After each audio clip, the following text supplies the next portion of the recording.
Bonjour à tous, bienvenue dans le webinaire d'innovation pour améliorer la sécurité et la productivité.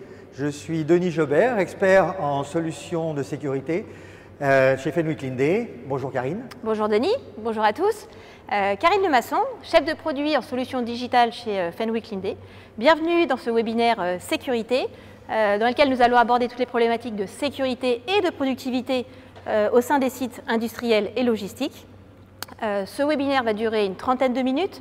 N'hésitez pas à poser des questions au fil de ce webinaire et nous vous répondrons à la fin lors d'une session de questions-réponses. Mais dans un premier temps, pour respecter les gestes barrières en vigueur actuellement, nous allons remettre notre masque. Voilà. Ah mais Denis, j'avais pas vu, tu as une très belle veste. Oui, c'est notre système de veste interactive de sécurité, mais on en parlera tout à l'heure. Pour l'instant, je vais te proposer de prendre le module piéton qui se trouve là-bas et je vais te montrer que nous allons garder la distance de sécurité entre nous deux, puisque dès qu'on est trop proche l'un de l'autre, ça va biper, ça va sonner. Alors ça risque d'arriver pendant cette présentation, ne vous inquiétez pas, nous sommes en sécurité parce que nous avons ce système qui nous permet de nous dire que nous sommes trop proches. C'est excellent, je vais l'attacher à ma ceinture, comme ça je l'aurai pendant toute la présentation. Je voudrais revenir sur le contexte. Aujourd'hui, dans l'industrie, la production industrielle se densifie. Ça marche bien, c'est efficace ce système. Les sites de production sont regroupés, de nouvelles lignes sont intégrées, des ateliers sont créés pour répondre aux nouvelles demandes de produits sur mesure. Chaque fois qu'on fait ces réorganisations, on empiète sur les voies de circulation des engins et des piétons. Dans les bâtiments, les matériels sont de plus en plus proches des piétons.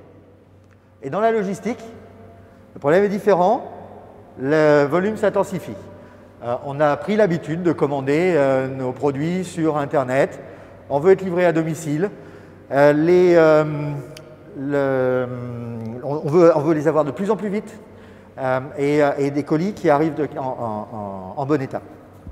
Et pour répondre à cette demande, il faut aller plus vite, il faut absorber le volume croissant et augmenter la qualité. Donc les matériels sont de plus en plus sollicités, les caristes doivent toujours être plus productifs et on doit éviter la casse.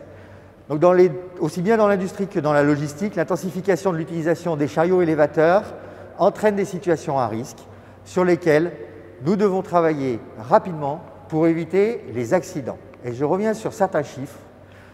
En Europe, notamment, l'Union européenne a fait une étude et il se trouve que 18% des accidents graves sont liés au transport et au stockage. En France, si on prend le parc global des chariots, c'est 16 500 chariots qui sont impliqués dans un accident. Et si je regarde plus précisément dans la logistique, là, on a un accident sur 3 qui est lié à l'utilisation d'un chariot de manutention. Donc ça veut dire aussi, en France, il y a encore des décès liés à des accidents, et notamment dans le renversement ou le basculement des chariots pour une grosse part, et en choc engin piéton pour une autre grosse part. Donc c'est vraiment sur ces deux axes qu'il faut travailler aujourd'hui. Et pour faire cela, on a demandé à des experts de l'INRS, j'en profite pour les remercier vivement de leur présence parmi nous et d'avoir bien voulu accepter ces interviews. Et nous allons entendre, alors l'INRS, je rappelle, c'est l'Institut national des recherches sur la sécurité pour la prévention des accidents et des maladies professionnelles. Nous allons entendre Jérôme Rebel, qui est chargé d'études actuellement il travaille sur les vibrations, mais il a beaucoup travaillé sur cet aspect de renversement et de basculement des chariots, et je lui laisse la parole. Donc la fiche de sécurité ED125 a été créée pour faire un focus sur la situation du renversement latéral du cariste, qui conduit la plupart du temps à une issue fatale. Donc pour éviter cet événement, il faut d'abord réfléchir à l'organisation du travail et notamment à éviter trop de pression sur le cariste qui le conduise souvent à conduire trop vite. Proposer un environnement de circulation qui soit propice à une conduite en sécurité. Donc évidemment, penser à à former les caristes et à renouveler cette formation régulièrement. Et autre paramètre, un renversement se produit en moins de 5 secondes. Donc, il faut éviter tous les éléments perturbateurs de la conduite du cariste et éviter la consommation d'alcool, stupéfiants et la conduite avec un téléphone portable. Ensuite, il faut évidemment que la machine, l'engin, le chariot élévateur soit adapté aux charges à déplacer et à l'environnement dans lequel il va évoluer. Les paramètres prépondérants qui vont participer au renversement sont la vitesse, l'inclinaison et son inclinaison, notamment dans la prise de pente ou de dévers. Donc, il faut savoir qu'un simple trou ou un obstacle peut conduire à un basculement, à un renversement. L'évolution ou la modification du centre de gravité de l'engin peut aussi avoir des conséquences dramatiques. Donc, quand on augmente la hauteur du centre de gravité d'un chariot élévateur, on a tendance à le déstabiliser. Donc, il faut essayer, dans la mesure du possible, de conduire avec les fourches le plus en bas possible, que le chariot soit vide ou en charge. Donc, en résumé, on peut essayer de limiter sa vitesse de circulation le plus possible, et notamment en virage. On limite aussi sa vitesse lorsque l'on fait des manœuvres, même à vitesse faible sur une pente. On élimine toutes les sources d'instabilité que sont les trous, les bosses, le franchissement de n'importe quel obstacle, par exemple un rail ou un trottoir.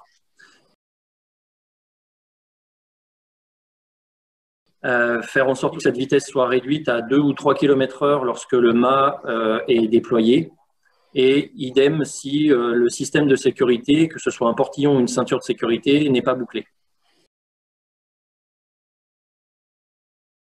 Donc le conducteur de chariot élévateur, s'il devait prioriser ses actions, moi je lui conseillerais d'essayer de garder une vigilance à chaque instant, hein, de limiter sa vitesse le plus possible lorsqu'il aborde un virage ou une circulation ou une manœuvre sur une pente ou un dévers. Et ne pas oublier d'utiliser son système de retenue, que ce soit un portillon ou une ceinture, et de circuler les fourches à 15 et 20 cm du sol. Les études qui ont concerné le chariot élévateur à l'INRS ont débouché sur un certain nombre de résultats, notamment la publication de deux normes européennes, une sur la stabilité des chariots élévateurs et une sur l'efficacité des systèmes de retenue. L'INRS aussi a développé un simulateur de conduite qui aide les caristes novices dans leurs apprentissages. L'INRS a aussi développé une cabine suspendue prototype ainsi qu'un système anti-éjection basé sur le principe de l'airbag. Les résultats majeurs de ces recherches et le contenu de la ED 125 sont disponibles sur le site de l'INRS, inrs.fr. Monsieur Rebel nous préconise d'aider le cariste à rester vigilant, de réduire la vitesse en virage et de contrôler les charges. Aider le cariste à rester vigilant, pour nous, ça passe par lui donner la meilleure visibilité possible à l'avant, à l'arrière de son chariot, en hauteur. Donc, commençons par l'éclairage, si tu veux bien. Tout à fait, parce que c'est important en fait pour un cariste de mieux voir et de mieux être vu. Denis, on se tient à proximité. Est-ce que tu peux monter dans le chariot, s'il te plaît? J'aimerais que tu nous montres ces dispositifs d'éclairage. Très bien. Tiens, regarde, pour me protéger et me mettre en sécurité, je ferme simplement la barrière, ce qui me permettra d'être protégé, même en cas de renversement, et de ne pas pouvoir être éjecté de la cabine. Il y a un contact derrière qui va me permettre de démarrer le chariot. Parfait. Alors, est-ce que tu peux me montrer ces montants LED? Ok. Donc, comme vous pouvez le voir, ces montants LED en fait, se situent à l'avant et à l'arrière du chariot, et vont procurer en fait une lumière diffuse pour le cariste pour diminuer l'effet d'éblouissement et du coup diminuer la fatigue visuelle. Donc, une meilleure visibilité pour le cariste en termes d'éclairage et également un dispositif important pour les piétons puisque, comme vous pouvez le voir, les couleurs sont inversées selon le sens de conduite du chariot, ce qui va permettre en fait aux piétons qui évoluent à proximité de connaître le sens de conduite du chariot et de se mettre en sécurité. Moi, je trouve ça génial parce que ça m'éclaire très bien dans la direction de mon chariot et je vois parfaitement l'environnement. Parfait. Donc ça, c'est un premier dispositif d'éclairage. Nous en avons d'autres que nous vous proposons de découvrir à travers cette vidéo. Alors là, nous voyons la solution Vertilight. Vertilight, c'est un phare de travail qui a été aplati et que nous positionnons en haut du mât sur nos chariots à l'avant, ce qui permet d'avoir un très bel éclairage. Voilà le bel éclairage enveloppant qu'on peut voir sur une surface. Là, on n'est pas ébloui. Par exemple, on l'utilisera à l'intérieur d'un camion sans éblouissement ou pour faire de la charge sur rack, puisque la lumière va du sol au plafond. Quand on parle de donner de la visibilité aux caristes, on peut le faire aussi par l'intermédiaire de caméras.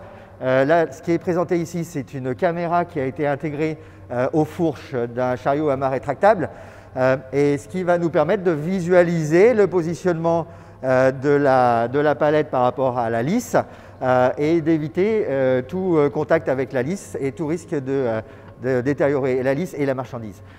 Et cette solution permet de poser très efficacement la palette sans danger, en toute sécurité et avec le maximum de performance. Là, on voit le chariot reculer doucement. Il est tout simplement, sa vitesse est contrôlée par le fait que la charge est en hauteur. Et donc, on a une vitesse réduite automatiquement par la hauteur des fourches. Il faut donc amener les fourches en bas pour pouvoir retrouver la vitesse maximum. Monsieur Robel nous en a parlé. Limitation de vitesse fourche haute pour éviter les risques de renversement. Et Denis, moi aussi j'ai ce système de caméra sur le frontal. Regarde, là j'ai un écran avec une double vue, la vue à l'avant du chariot et la vue à l'arrière. Et je te vois même là en plein écran, en couleur. Oui, je vois, très très bien. Coucou. Ah, tu t'approches trop. Ouais, très très belle image, tout en couleur, superbe. Et je vois un écran au-dessus qui est plein de chiffres, de lumière, qu'est-ce que c'est? Celui-là? Oui, celui-là, oui. Alors ça, c'est un dispositif anti-basculement. Ça va servir de copilote en fait pour le cariste puisque ça va peser automatiquement la charge et ça va limiter la hauteur des fourches. Alors, regardez, on va faire la démonstration. Là, je lève ma charge et vous pouvez voir sur l'écran, voilà, j'ai la hauteur actuelle des fourches à plus de 70 cm du sol, j'ai le poids de la charge à 110 kg et j'ai l'indication de la hauteur maximale des fourches à 4,6 m. Donc ça va permettre de réduire le risque de basculement en fait, du chariot. Et ce dispositif va également adapter la vitesse pour contrôler en permanence la stabilité du chariot. Donc double avantage avec ce dispositif-là. Mais nous en avons également un autre qui va permettre de faire de la limitation de vitesse en virage. C'est un dispositif qui équipe tous les chariots Fenwick et je vous propose de le découvrir en image. Voilà, on le voit en image, deux chariots qui font la même prise de palette. Le chariot Fenwick tourne autour de cette remorque avec sa charge. Le chariot est ralenti automatiquement dans ce virage qui pourrait être dangereux. Et on va le voir avec le chariot suivant. Voilà, dans les mêmes circonstances, le chariot non équipé, tu vois ce qui se passe. La roue est en train de basculer et on risque le renversement. Donc les chariots Fenwick sont équipés effectivement en standard, toute la gamme l'est, que ce soit les frontaux, les chariots rétractables ou les chariots de magasinage. Et cette limitation de vitesse est réglée par nos techniciens. Donc nous l'avons vu, les recommandations pour éviter les risques de renversement, c'est aider le cariste à rester vigilant. Check. Réduire la vitesse en virage. Check. Contrôler les charges. Check. Parfait. Donc sur cet aspect, renversement et basculement des chariots, je crois qu'on a fait le tour. Maintenant, attaquons-nous au sujet détection des chocs, engins piétons. Et pour ça, nous avons fait appel à M. Pascal Lamy, qui est responsable de recherche à l'INRS et qui a travaillé en détail sur ce sujet, notamment sur une fiche produit qui s'appelle la ED 6083 et dont il va nous parler. Je lui laisse la parole. Si on veut réduire le risque à la source, donc il faut commencer par travailler sur l'organisation, donc organisation des flux. Si on veut redonner de la visibilité sur des zones à l'arrière de l'engin ou à l'avant de l'engin en fonction de la tâche effectuée, on a souhaité en fait replacer les dispositifs de détection donc qui permettent d'avertir le conducteur ou le piéton en fonction des technologies qui sont utilisées, vraiment de replacer ces dispositifs-là au bon endroit dans les mesures de prévention.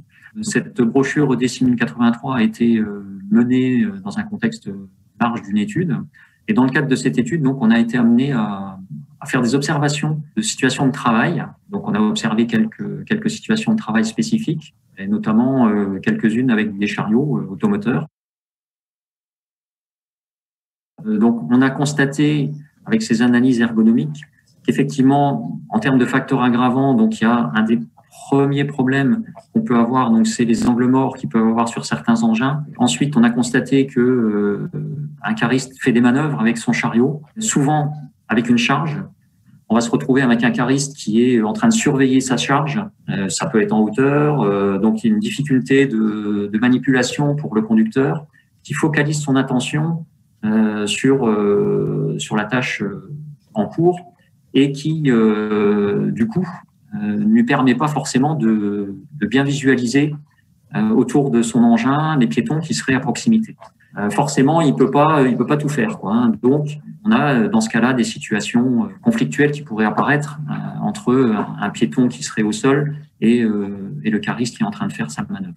Donc, si un chariot automoteur est amené à faire beaucoup de manœuvres, beaucoup de chargements, déchargements, forcément, ça va être des situations où il y aura plus de risques qu'une situation où le chariot effectue un déplacement d'un point A à un point B. Dans les autres facteurs aggravants, on a des piétons qui sont présents alors qu'ils ne devraient pas l'être. Le conducteur, il peut se croire dans une zone où il n'y a pas de piétons. S'il pense qu'il n'y a personne, il ne va pas avoir le même comportement que s'il pense qu'il peut y avoir des piétons au sol à proximité de son engin. La limitation de vitesse des chariots, réduction de la vitesse égale réduction du risque pour le salarié. Enfin, réduction de risque pour le salarié, pour le piéton. Donc, si on veut aller un peu plus loin, on peut envisager de mettre en place des dispositifs de détection de piétons qui vont pouvoir contribuer à réduire le risque de collision engin-piéton en prévenant le cariste qu'il y a un piéton dans son environnement. Il est important, si on engage cette démarche, d'analyser la situation de travail. Donc, pour bien s'assurer qu'on a adéquation entre le fait de mettre un dispositif de détection et la coactivité, enfin, la présence de piétons à proximité de l'engin. Le gros écueil qu'on peut avoir avec ces dispositifs-là, c'est d'avoir trop d'alarmes si vous avez trop de piétons à proximité de l'engin. Pour le mot de la fin, un conseil pour résumer tout ça serait de ne pas se précipiter pour aller rapidement vers une solution technique et d'analyser la situation pour bien s'assurer de l'adéquation entre la solution et le problème que l'on souhaite couvrir en termes de prévention des risques. Monsieur Lamy, donc nous l'avons bien compris, il s'agit d'améliorer la visibilité du cariste dans son chariot et la visibilité du chariot vis-à-vis des piétons. Monsieur Lamy nous a préconisé d'adapter la vitesse et de détecter les piétons. Donc, commençons par améliorer la visibilité du cariste. Eh bien, je propose de regarder ce que tu proposes sur l'Eurostar.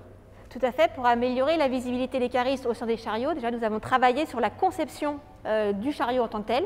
Comme vous pouvez le voir avec ce chariot qui s'appelle Roadster, il n'y a pas de montant avant de la cabine et il y a une vitre en verre blindé, ce qui permet d'avoir véritablement une visibilité à 180 très dégagée et de supprimer en fait les angles morts pour le cariste. Denis, si tu peux moi je veux voir ça. Monter. Ah oui, effectivement. Tu confirmes? Oui, pas du tout d'angle mort ici. Un grand espace, c'est le grand confort, quoi. C'est Palace. Voilà. Alors ça, c'est pour la partie conception des chariots, mais nous avons également des dispositifs lumineux pour alerter le piéton que des chariots arrivent à proximité. Et là, Denis, si tu peux te mettre derrière. Derrière, là, oui. Voilà. Moi, je vais monter sur le chariot. OK. Et tu vas regarder, je vais faire une marche arrière. D'accord. Et oula. Je vois apparaître au sol effectivement un chariot dans un triangle de danger. Ah, et il bouge avec le chariot. D'accord, donc je sais d'où vient le matériel et je m'éloigne. Chariot en mouvement, je pars. il se déplace. Ok, très efficace. Hein. Alors ça, c'est un des premiers dispositifs lumineux. Nous avons également celui-là. D'accord, ah oui.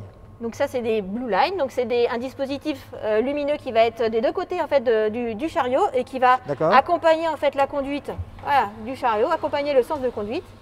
Ça va créer un périmètre de sécurité pour le piéton qui est à proximité. D'accord. Et là, je sais que je ne dois pas aller au-delà de la ligne. Exactement. D'accord. Exactement. Et c'est réglable Alors, c'est réglable en distance, bien évidemment, par rapport à la position du chariot. Et c'est disponible, là, tu le vois en bleu, c'est disponible également en rouge pour s'adapter à tous les environnements. Parfait.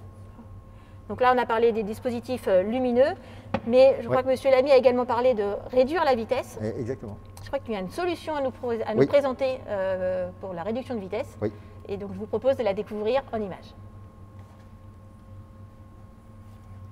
Voilà, il s'agit d'une solution de ralentissement automatique du chariot à l'intérieur des bâtiments. Donc, on voit le chariot ralentir quand il est en intérieur. Le dispositif est placé sur le toit du chariot et il travaille pour détecter la présence d'un toit ou pas.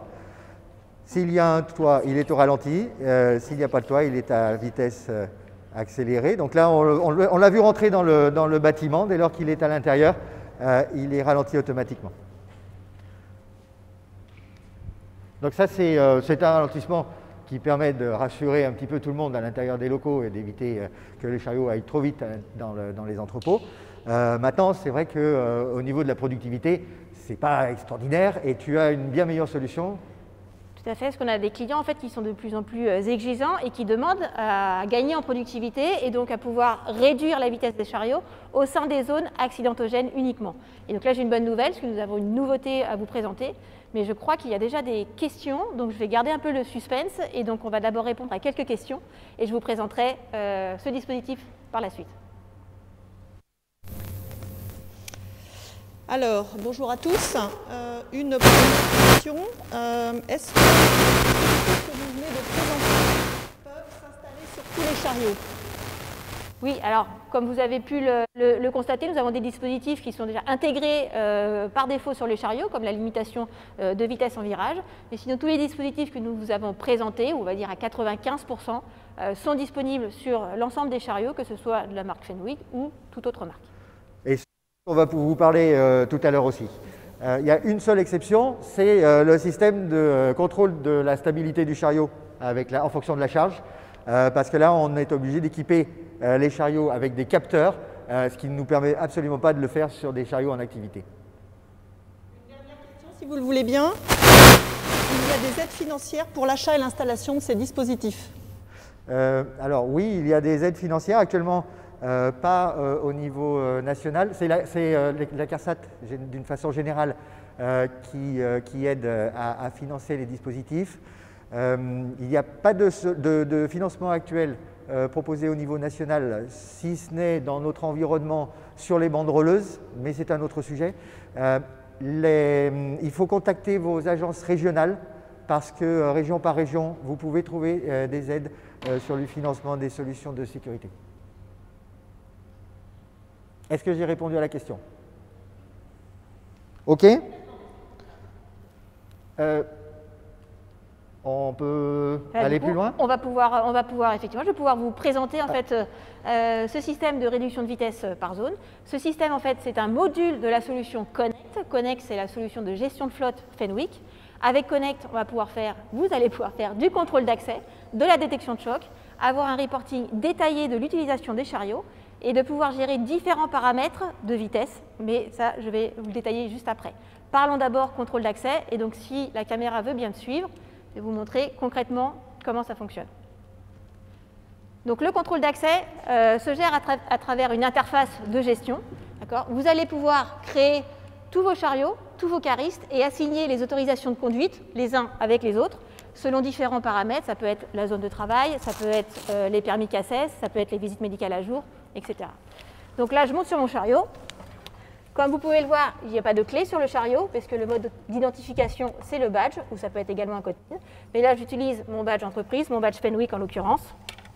Voilà. Je le passe. Une diode verte s'allume, signifiant que je suis autorisée à conduire ce chariot.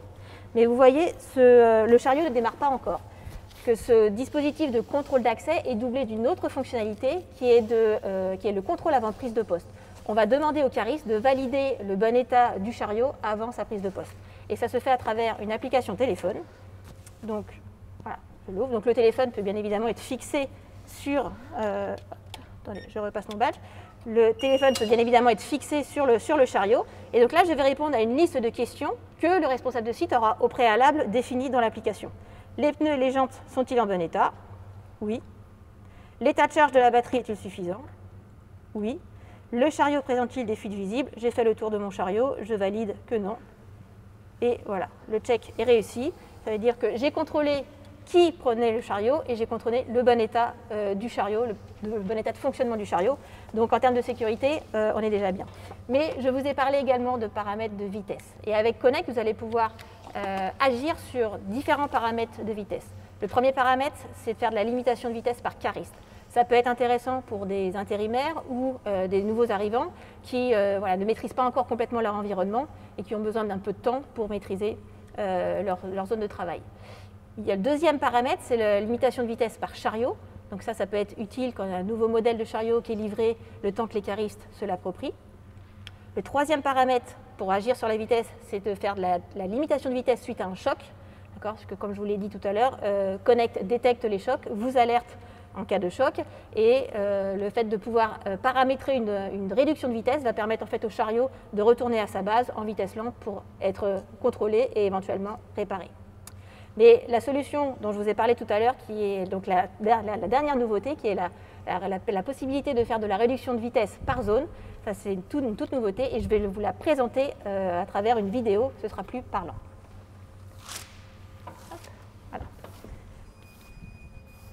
Alors, comme on vous l'a dit tout à l'heure, les zones à risque sont multiples dans les entrepôts. On a des voies de circulation à proximité des passages piétons. Comme l'a dit M. Lamy tout à l'heure, nous avons également des zones en pente, en dévers. Il y a des passages de porte. Il y a des croisements avec des zones piétonnes. Donc, les zones à risque sont multiples. Et l'idée à travers Connect ZD, c'est de pouvoir adapter la vitesse suivant les zones à risque. Donc, ce dispositif en fait, va fonctionner en fonction de 3 composants. Donc, il y a un premier composant qui est un marqueur de zone que vous allez pouvoir voir jusque-là, qui va être positionné dans l'infrastructure du client et qui va marquer les zones. Le deuxième module sera le module du chariot. Et le troisième composant, c'est l'interface de gestion qui va vous permettre en fait, de créer vos zones, de configurer la dimension de ces zones et d'y associer une vitesse. Donc là, vous le voyez, j'ai une première zone dans laquelle j'aurais paramétré une réduction de vitesse à 4 km/h. Le chariot arrive à vitesse pleine, il descend automatiquement à une vitesse de 4 km/h et en sortie de zone, il repart à sa vitesse normale. On peut créer autant de zones que l'on veut et on peut associer une vitesse à chaque zone. Là, vous voyez, la zone est plus petite et elle est réduite à 7 km/h. Donc c'est vraiment complètement flexible. Et cette flexibilité, vous l'avez à travers cette interface de gestion. Parce que voilà, vous téléchargez le plan de l'entrepôt, vous créez vos zones, vous y associez la dimension, la vitesse, et vous avez également accès à un reporting détaillé sur l'activité des chariots au sein de ces zones, avec notamment le nombre de passages des chariots, le nombre de chocs, ce qui va vous permettre en fait, d'évaluer le niveau accidentogène ou non de chaque zone dans votre entrepôt. Donc là, on parle de sécurité réellement, mais on parle également de productivité, puisqu'on va adapter la vitesse suivant les zones à risque. Donc là, je pense que Denis, j'ai répondu à une première problématique qui est de la réduction de vitesse suivant les zones, mais je crois que tu as des solutions à nous proposer, notamment pour la détection des piétons. Oui, parce qu'on n'a pas encore parlé de détection de piétons, donc il est temps de le faire. Ça se fait à travers la solution SafetyGuard, on en a parlé tout à l'heure. SafetyGuard, c'est une solution modulable parce que nous utilisons des dispositifs de ce type-là. Et qui vont être installés soit sur les chariots, soit sur l'infrastructure, soit sur les piétons. Voilà, j'en ai un qui clignote en ce moment ou qui nous a protégés tout à l'heure. Donc ces dispositifs-là, en fonction de leur paramétrage, de l'endroit où on va les placer, de la façon dont ils vont fonctionner, nous allons faire en sorte de faire de la détection de piétons ou de la détection d'infrastructures, de la détection engin-engin tout simplement, ou de la limitation de vitesse également dans des zones à risque. Et je propose de regarder tout ça en images si tu veux bien. Voilà, le système est un système actif d'alerte. Ça veut dire que des modules sont en connexion, les communications les uns avec les autres. Là, nous avons un système qui est installé sur le chariot et tout autour de lui s'est constitué une zone de détection qui va détecter les piétons s'ils sont présents. Et même s'ils ne sont pas visibles directement par le cariste, eh bien lui-même sera prévenu, le piéton aussi, en même temps qu'il se passe quelque chose autour de son chariot. Le piéton doit être équipé dans ce cas-là du module. Ce n'est pas toujours facile de le faire. Donc si ce n'est pas possible, eh bien, nous pouvons faire fonctionner le système pour qu'il prévienne les piétons qui pourraient avoir accès à un entrepôt. Même s'ils sont derrière le mur sans voir le chariot, ils vont pouvoir avoir connaissance de sa présence avec le système qui renvoie un signal sonore et lumineux et qui va même ralentir l'appareil. Ici, on est en passage de porte. Un passage de porte, ça peut être par exemple une ouverture automatisée de la porte à cet endroit-là, ou alors une détection de la hauteur des fourches. Le système demandera au cariste de baisser ses fourches au moment où il arrive vers la porte. Voilà une solution de safety guard dans limitation de vitesse. Je suis dans un couloir, il n'y a qu'un sens de conduite. Donc à l'entrée du couloir, je place un des modules et le chariot va être en limitation de vitesse jusqu'à ce qu'il retrouve un autre module. Ici, nous sommes en détection dans une sortie de rack. Donc une zone à risque, ben voilà, on fait la limitation de la vitesse du chariot à cet endroit-là particulièrement. Et pour finir, encore une utilisation dans une zone où il y a beaucoup de piétons. Monsieur Lamy nous a dit tout à l'heure que là, dans ce cas-là, la détection de piétons par module ne se justifiait pas, il y aurait trop d'informations. Donc dans ces zones où il y a beaucoup de piétons, une préparation de commande par exemple, eh bien, le chariot va être au ralenti tant qu'il est dans la zone à proximité des piétons et il retrouvera sa vitesse en repassant sous le dispositif qui est mis en place et qui va lui donner sa vitesse automatiquement. Voilà, ça c'est quelques-unes des fonctionnalités du système Safety Guard. Nous faisons de la détection de piétons. Ici, je suis à proximité du chariot. Si la caméra veut suivre, on va pouvoir voir ce qui se passe à l'intérieur pour le cariste. Moi, j'ai une vibration, je viens de sentir une vibration sur la clavicule et je suis informé par un bip sonore aussi. Mon gilet clignote.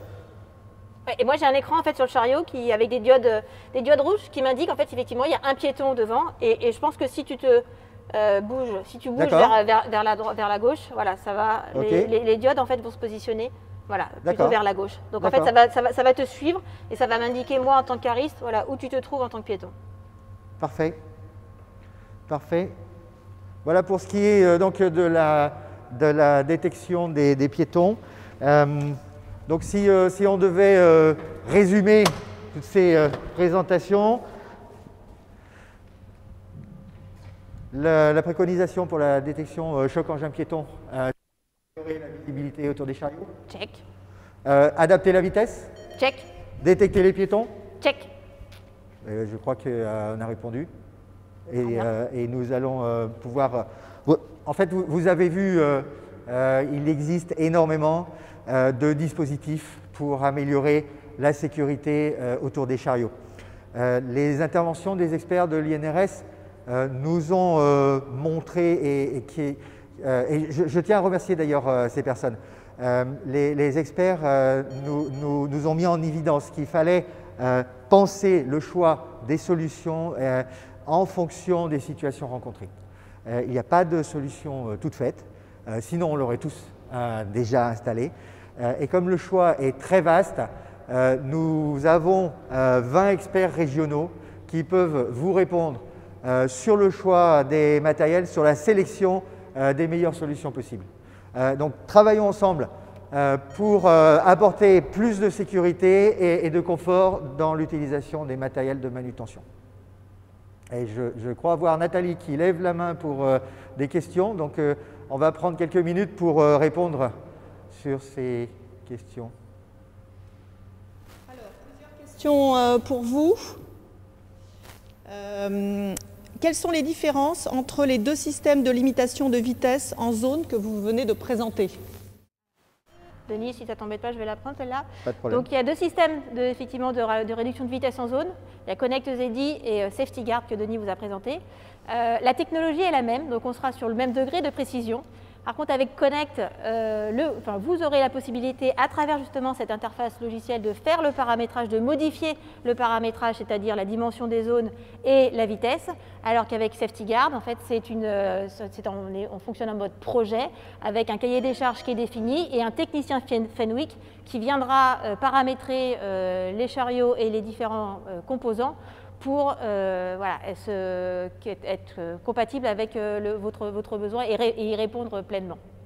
Il y a également des différences en termes de compatibilité de chariot et Safety Guard en fait, va vous permettre également de faire des évolutions en termes de fonctionnalité. C'est comme vous l'a montré Denis, Safety Guard ce n'est pas uniquement de la réduction de vitesse, c'est également de la détection engin piéton, c'est de l'ouverture de porte automatique, etc. Donc en fait, ça va véritablement dépendre du besoin que vous avez aujourd'hui et dans le futur, et c'est pour ça que nos experts régionaux seront là pour vous accompagner dans la meilleure solution à proposer. Deuxième question, et c'est à propos de Connect que vous avez présenté tout à l'heure. Que se passe-t-il si on détecte un dysfonctionnement du chariot lors du démarrage avec le check smartphone par exemple? Alors, c'est une très bonne question. Vous avez le choix, enfin le responsable de site qui aura déterminé la liste de questions à répondre aura le choix de juste être alerté en cas de si le cariste aura répondu non à une question. Il peut juste, le responsable de site pourra juste être alerté dans son interface que le cariste aura répondu non à cette question-là. Mais il peut également immobiliser le chariot. Voilà, si véritablement à une question, il considère que c'est un point bloquant, il peut immobiliser le chariot à distance. C'est-à-dire que dès que le cariste va répondre non à cette question, le chariot ne démarrera pas. Une autre question ?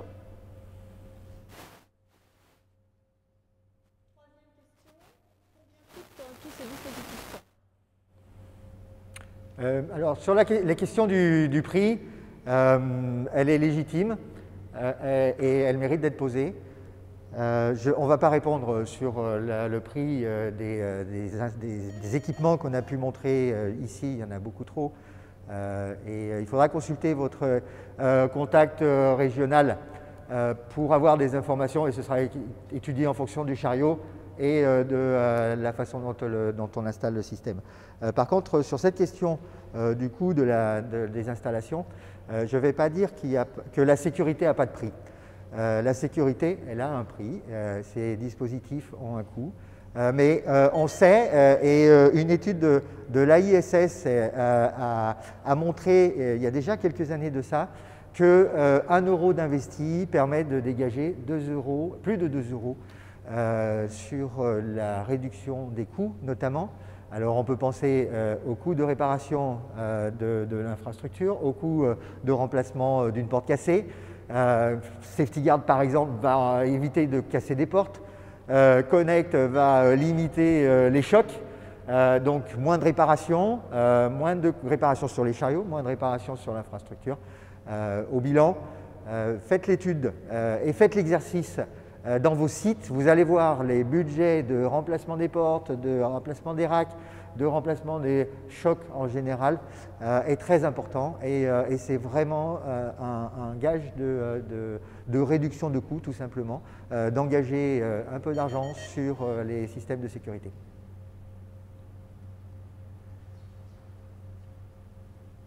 Une autre question? Alors, je vais prendre ma dernière question, si vous le voulez bien. Oui. Plusieurs personnes demandent s'il est possible de tester ces dispositifs sur leur site. Ah, effectivement, que ce soit Connect, que ce soit Safety Guard, que ce soit les solutions d'éclairage, nous avons, chacun de nos experts a des valises de démonstration et peut faire une démo chez vous en live. Même s'il s'agit de faire de la réduction de vitesse, eh bien, on se fait accompagner avec des techniciens qui pourront le mettre en place dans vos locaux avec vos matériels. Bien. Plus d'autres questions? Bien. Ce webinaire touche à sa fin. Nous vous remercions pour votre participation. Si nous n'avons pas pu répondre à toutes vos questions par manque de temps, nous reviendrons vers vous très vite par mail pour y répondre. Vous allez recevoir un lien vers le replay si vous souhaitez revoir l'ensemble de ces dispositifs ou cette présentation ou tout simplement la partager. N'hésitez pas à consulter notre site Fenwick sur lequel vous pourrez retrouver l'ensemble des dispositifs présentés ainsi que la liste des agences et concessions Fenwick partout en France. Voilà. Nous vous remercions, nous vous souhaitons une bonne journée. Restez prudents. Au revoir. Au revoir.